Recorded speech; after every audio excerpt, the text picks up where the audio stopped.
Dear student, now we are going to discuss one other topic of the Muslim law, that is application of Muslim law.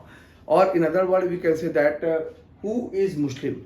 We know Muslim law will apply only those person who is the follower of the Muslim. So it is very necessary for all of us to know that who is Muslim and what is the criteria to measure whether a particular person is Muslim or not. So now we are going to discuss a detail that how could we measure whether a person is a follower of the Muslim or not. So if you see that under the Islam, that any person who follows the fundamental tenets of Islam is called a Muslim. यानी कोई ऐसा व्यक्ति जो इस्लाम में दिए गए fundamental tenets को यानी मूलभूत जो एसेंशियल कंडीशंस है उसको फॉलो करता है या मानता है तो वो व्यक्ति मुस्लिम होगा। अर्थात जो इस्लाम धर्म में आस्था रखता है वो मुस्लिम होगा। हालांकि काफ़ी broader criteria, it is very difficult for anybody to ascertain who is Muslim under this criteria. So अगर आप देखें तो जहाँ तक मुस्लिम कौन होगा, क्या क्राइटेरिया होगा, ये मुस्लिम इस्लाम में नहीं बताया गया है, बल्कि ना ही कोई इंडियन लेजिस्लेशन में इसे डिफाइन किया गया है कि किस तरह से मुस्लिम को मेजर किया जाएगा। बट ऐसा कहा जाता है कि इस्लाम धर्म जो है वो बेसिकली 5 खंभों पर कड़ी है, यानी कि एक मुस्लिम का पवित्र कर्तव्य है कि वो 5 चीज़ें करे। There are so many obligation lies upon a Muslim, but जो 5 कंडीशन है वो बहुत ही इसेंशियल कंडीशन है। इट इज़ एक्सपेक्टेड दैट कि being a Muslim one has to follow this 5 criteria, 5 condition. First is तौहीद और रसूल में विश्वास, फेथ इन तौहीद और रसूल, यानी अल्लाह एक है और मोहम्मद पैगंबर जो है और अल्लाह के द्वारा भेजे गए रसूल है, यानी only one God and Mohammad पैगंबर इज हिज प्रॉफिट। अतः अगर आप देखें तो जो पहला वाला फेथ है, यदि पहले वाली कंडीशन जो जो जो ऑब्लिगेशन है वो बहुत ही इंपॉर्टेंट ऑब्लिगेशन है कि एक मुस्लिम का एक मुस्लिम इस बात में बिलीव करता है कि अल्लाह ने समय समय पर धरती पर जो है वो सत्य, अहिंसा और शांति का पाठ पढ़ाने के लिए कोई ना कोई रसूल यानी दूत भेजा, और मोहम्मद पैगंबर जो है अल्लाह के द्वारा भेजे गए अंतिम रसूल हैं। अतः इस मुस्लिम अपने इस विश्वास को कलमा के द्वारा प्रकट करते हैं। कलमा एक अरबी भाषा जिसका अर्थ है अल्लाह एक है और मोहम्मद पैगंबर अल्लाह के रसूल हैं। तो अगर ये विश्वास है तो ये जो व्यक्ति जो है वो मुस्लिम माना जाएगा। दूसरा एक मुस्लिम के लिए ऑब्लिगेशन है कि वो नमाज खड़ी करे, यानी कि हर एक मुस्लिम का ये कुरान में हुक्म इलाही यानी अल्लाह का आदेश है कि नमाज खड़ी करे। अर्थात प्रत्येक मुस्लिम का पवित्र कर्तव्य है कि वो सूर्योदय के पूर्व, सूर्योदय के पश्चात, दोपहर के बाद, सूर्यास्त के बाद और रात में काबा की तरफ मुंह कर कर जो है नमाज अदा करे। यह नमाज या तो समूह में या अकेले में या चाहे मस्जिद में या किसी अन्य जगह पर हो सकता है, परंतु शुक्रवार को प्रत्येक मुस्लिम का पवित्र कर्तव्य है कि वो सामूहिक रूप से मस्जिद में नमाज अदा करे। तीसरा जो ऑब्लिगेशन बताया गया है वो जकात है। जकात मीन्स दैट कि being a Muslim if there is any income then out of his income a Muslim has to give some donation to the poor and those who are the needy person. और ये ज़्यादातर रमजान के महीने में किया जाए तो और भी अच्छा चीज़ है। चौथा है रोज़ा। रोज़ा का तात्पर्य है कि प्रत्येक मुस्लिम का पवित्र कर्तव्य है कि वो वर्ष में 1 माह जो है वो उपवास रखे। प्रातःकालीन नमाज से सूर्यास्त की नमाज के दौरान कोई अन्न, जल या संभोग इत्यादि न करे, इसी को रोजा कहते हैं। यदि मुस्लिम स्वस्थ न हो तो वो एक निर्धन को भोजन कराकर भी ये प्रायश्चित कर सकता है, उसमें भी रोजा मान लिया जाता है। और पांचवा जो है दैट इज वेरी इंपॉर्टेंट, हज है यार। It is also a obligation of poised obligation of A Muslim that कि मुसलमान में के लिए एक काबा जो मक्का में पवित्र स्थान है, हर एक मुस्लिम का पवित्र कर्तव्य है कि वो अपने जीवन काल में अगर उसके पास एनफ खर्चा वहन करने की क्षमता हो तो वहाँ जाकर काबा में जो है मस्जिद में नमाज अदा करे। इसे यही हज कहते हैं। और इसके लिए एक निश्चित महीना मुकर्रर होता है, वहाँ पर उस महीने में वो जाकर हज करते हैं। तो ये 5 जो इसेंशियल जो ऑब्लिगेशन है एक मुस्लिम के लिए, और ये कहा जाता है कि इस्लाम धर्म की बुनियाद इसी 5 खंभों पर खड़ी है। एक केस आया था जीवन खान वर्सेस हबीब 1933 में, जिसमें कि लाहौर हाई कोर्ट के सामने एक मामला आया, जिसमें कहा गया कि जो सुन्नी का ये कंटेंशन था कि सिया जो है वो मुस्लिम नहीं माने जाने चाहिए, क्योंकि सिया जो है वो जो सुन्नी के तीसरे खलीफा के नाम का शब्दों का प्रयोग करते हैं, अतः वो मुस्लिम नहीं माने जाते। लाहौर हाई कोर्ट ने कहा कि जो पांचों क्राइटेरिया के बारे में बोला कि उन्होंने कहा कि अगर कोई एक मुस्लिम जो है वो पहला वाला यानी हदीस और तौहीद में रसूल में विश्वास करता है, तो वही एक डिसाइडिंग क्राइटेरिया होगा कि अल्लाह एक है और मोहम्मद पैगंबर अल्लाह के भेजे गए रसूल। अगर इसमें विश्वास कर रहा है तो बाद के अगर कंडीशन को नहीं फॉलो करता है, यानी कि मोहम्मद पैगंबर साहब के मृत्यु के बाद ये प्रश्न उठा कि उसके कौन खलीफा होंगे कौन नहीं, इससे कोई फर्क नहीं पड़ता है। अतः लाहौर हाई कोर्ट में सुन्नी शिया उसको भी उतना ही मुस्लिम माना जितना कि सुन्नी है। तो इस आधार पर कहा जाता है कि जो पहला वाला क्राइटेरिया है वो एक डिसाइडिंग फैक्टर है लॉ के लिए। एक जैसे कि एक मुस्लिम अगर पहला वाला फॉलो कर रहा है, दूसरा तीसरा चौथा पांचवा नहीं भी कर रहा है तो भी वो मुस्लिम माना जाएगा। लेकिन अगर वो दूसरा तीसरा चौथा पांचवा करता है लेकिन पहला फॉलो नहीं करता है, यानी पहले में विश्वास नहीं करता है, तो फिर वो व्यक्ति मुस्लिम नहीं होगा। तो यानी पहला वाला क्राइटेरिया यानी फुल फेथ इन तौहीद और रसूल, यही एक डिसाइडिंग फैक्टर है कि whether a person is a Muslim और नॉट। जहां तक अगर ऐसे व्यक्ति को देखें कि कौन व्यक्ति मुस्लिम है, ये दो प्रकार से हो सकता है, यानी application of the Muslim law जो है मुस्लिम बाय बर्थ हो सकता है और मुस्लिम बाय कन्वर्जन हो सकता है। One by one will decided both the condition. Muslim by birth, जैसे कि हिंदू विधि में हम लोगों ने देखा था कि अगर ये सिद्ध हो जाए कि बच्चे के माता पिता दोनों हिंदू हैं तो चाइल्ड विल बी हिंदू। उसी तरह से अगर ये सिद्ध हो जाए कि बच्चे के माता पिता दोनों ही मुस्लिम हैं, देन चाइल्ड विल बी मुस्लिम। कुछ और सिद्ध करने की जरूरत नहीं है। और जो चाइल्ड जो मुस्लिम फैमिली में बॉर्न हुआ है, अगर माता पिता दोनों हिंदू हैं तो चाइल्ड विल बी मुस्लिम, और born Muslim will continue to be so till he renounce the Islam. और ये मुस्लिम हमेशा के लिए बना रहेगा जब तक कि वो इस्लाम धर्म का त्याग न कर दे। लेकिन यहाँ पर एक प्रॉब्लम आती है कि अगर एक पेरेंट्स मुस्लिम है और दूसरा नॉन मुस्लिम है, then what would be the religion of the child.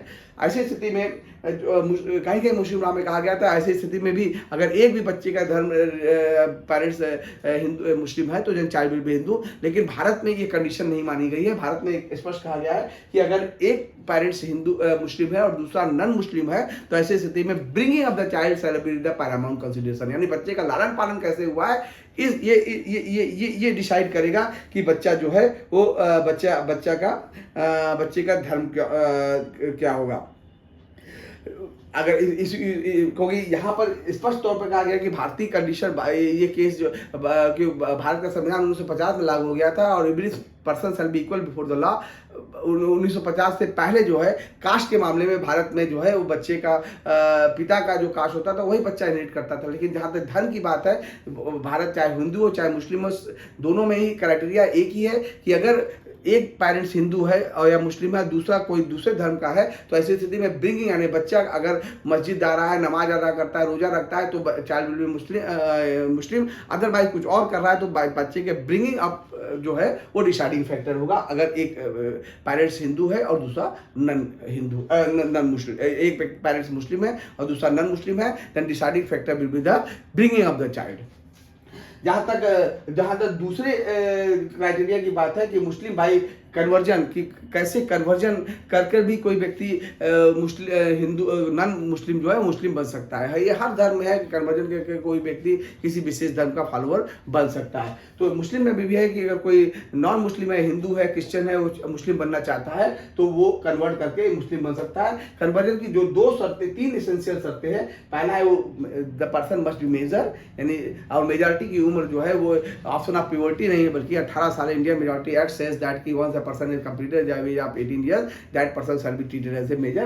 तो यहाँ पर इंडियन मेजॉरिटी एक्ट के अंतर्गत वो 18 साल का व्यक्ति होना चाहिए तभी वो कन्वर्ट कर सकता है, और दूसरा है साउंड माइंड का होना चाहिए। उसके पश्चात एक और कंडीशन वो है कि उसे अगर कोई व्यक्ति अगर मुस्लिम बनना चाहता है तो उसने इस्लाम में बिलीव करना होगा, यानी कि अल्लाह एक है और मोहम्मद पैगंबर अल्लाह के भेजे गए रसूल है, यानी तौहीद और रसूल में विश्वास करना होगा पहला। और दूसरा है under going the ceremonies of the conversion. Conversion के लिए जो इस्लाम में कुछ सेरेमनीज दी गई है उस सेरेमनीज को फॉलो करना पड़ेगा। सेरेमनीज क्या दी गई है अगर आप देखें तो यहाँ पर 5 सेरेमनीज बताई गई है। वो पहला है कि non Muslim who desire to become a Muslim may go to the mosque. जो ऐसा व्यक्ति जो मुस्लिम बनना चाहता है पहले उसे मस्जिद जाना होगा। In mosque imam will ask him are you voluntarily embracing Islam.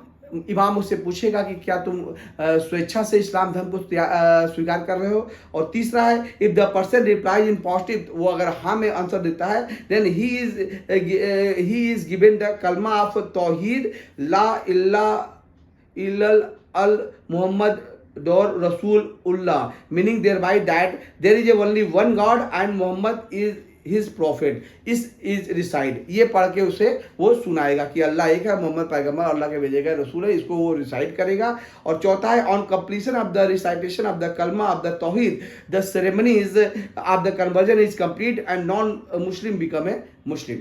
Then imam confer a Muslim name, उसके बाद इमाम जो है उसे एक मुस्लिम नेम देगा दैट कन्वर्ट्स। तो इस तरह से ये प्रोसेस पूरा हो जाएगा तो कन्वर्जन वैलिड माना जाएगा। और एक बार अगर वैलिड कन्वर्जन हो गया तो उस व्यक्ति को वो उतना ही मुस्लिम हुआ जितना कि अगर वो घर में पैदा होता, मुस्लिम घर में पैदा होता, बाई बॉर्न वो मुस्लिम होता। यानी इन दोनों मुस्लिम में कोई अंतर नहीं होगा अगर कन्वर्जन वैलिड है तो। लेकिन यहाँ पर जो कन्वर्जन वैलिड है कि नहीं है ये इसका लिए क्राइटेरिया ये है जो सरला मुख्तर वर्सेस यूनियन ऑफ इंडिया 1995 के केस में कहा गया था कि बोनाफाइड डिक्लेरेशन बहुत ही जरूरी है कि एक व्यक्ति जो नन मुस्लिम है अगर मुस्लिम धर्म को स्वीकार करता है तो स्वीकार बोनाफाइड करना होगा, ईमानदारी से करना होगा, धर्म की आड़ में कोई और इंटेंशन न हो, ये बहुत ही जरूरी है। तो जब भी कभी कन्वर्जन होता है तो ये देखा जाता है कि वो बोनाफाइड है कि नहीं है, और बोनाफाइड है कि नहीं है ये जानना जो है कोर्ट के लिए थोड़ा सा अपील टास्क है। अगर आप पेरुमल वर्सेस पुन्नु स्वामी AIR 1971 सुप्रीम कोर्ट की बात को देखें तो यहाँ पर भी हिंदू में ये बात उठी कि कन्वर्जन वैलिड है कि नहीं है, इसका पैमाना क्या होगा, इसका टेस्ट क्या होगा। तो यहाँ पर जो सुप्रीम कोर्ट ने, हालांकि ये मुस्लिम लॉ के लिए, हिंदू लॉ के लिए क्राइटेरिया बनाई गई थी, लेकिन मुस्लिम पर भी एप्लीकेबल हो सकता है क्योंकि whatever the judgement is delivered by the supreme court of this country it will be binding to each and every city of this country. तो अगर इस पेरुमल वर्सेस पुन्नु स्वामी के केस को देखें तो 3 क्राइटेरिया सुप्रीम कोर्ट ने हेल्ड किए थे कि एक ऐसा व्यक्ति जो कोई किसी पर्टिकुलर धर्म को अडॉप्ट करना चाहता है तो उसके लिए जरूरी है कि उस धर्म में जो क्राइटेरिया ले डाउन की गई है उस क्राइटेरिया को फॉलो करना पड़ेगा। जैसे इस्लाम में ये क्राइटेरिया दी जिसकी हम लोग अभी चर्चा कर रहे थे वो क्राइटेरिया है तो वो जाके वहाँ पर फॉलो करना पड़ेगा। अगर वो, या दूसरा है वो क्राइटेरिया फॉलो करके वो उस धर्म का बन सकता है। और दूसरा ये है कि अगर जिस धर्म में वो जाना चाहता है उस धर्म के उस समुदाय के लोग उसको स्वीकार करें, यानी कि उसे मान्यता दे, वो दूसरा क्राइटेरिया है। और तीसरा क्राइटेरिया है कि वो बोनाफाइड डिक्लेयर करे कि वो उस व्यक्ति पर्टिकुलर धर्म का बन गया। अगर बोनाफाइड डिक्लेरेशन है तो फिर ऐसी स्थिति में कन्वर्जन जो है वो वैलिड माना जाएगा। लेकिन बोनाफाइड है कि नहीं है इसका टेस्ट जो है, इसका मापदंड व्यक्ति के मन में क्या चल रहा है ये जानना बड़ा मुश्किल काम है कि वो बोनाफाइड है कि नॉन बोनाफाइड है। अगर इसमें देखें तो रोशन बीवी वर्सेस खुदा बख्श 1938 का एक केस है जो कि बहुत ही महत्वपूर्ण केस था।